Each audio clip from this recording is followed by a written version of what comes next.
ఒక రేంజ్కి తీసుకెళ్ళిందని నేను అనుకుంటున్నా. ఈ సినిమాకి ఓపెనింగ్స్ వచ్చాయంటే మేడం వల్లే.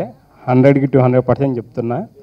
ఇది మా డైరెక్టర్కి మంచి హిట్ అవ్వాలి. నాకు ఈ ఆఫర్ ఇచ్చిన మా ప్రొడ్యూసర్స్కి అండ్ నమ్మి డేట్స్ ఇచ్చిన రష్మి గారికి నా హృదయపూర్వక కృతజ్ఞతలు.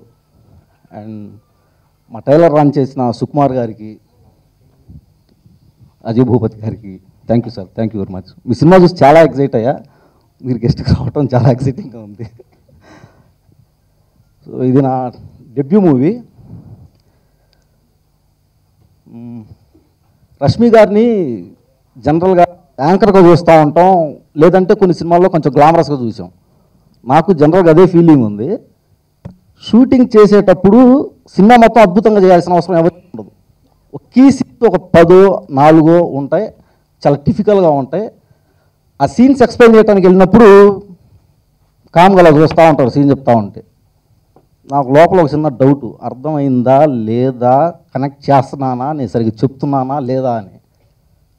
మేడం ఓకేనా అంటే మీరు టేక్ చెప్పండి సార్ అంటుంది.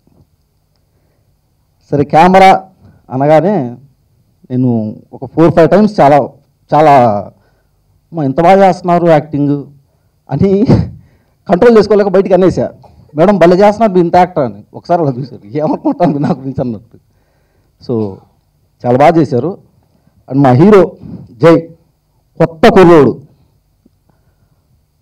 కన్ఫామ్గా చెప్తున్నా, ఈ సినిమా చూసి ఇతను ఫస్ట్ కొత్త కుర్రోడు అని ఎవరికీ అనిపించదు. క్యారెక్టర్ పర్ఫెక్ట్గా అలా చూపించాడు, ఐఎమ్ షూర్.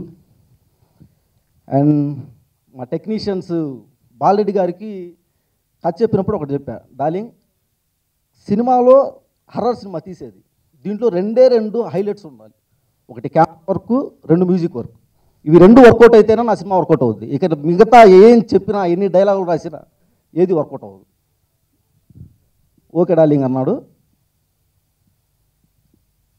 కెమెరా వర్క్ నిజంగా బ్రహ్మాండంగా చేశాడు. So I'm very satisfied. And Sunil Kashyap గారు చాలా బాగా చేశారు.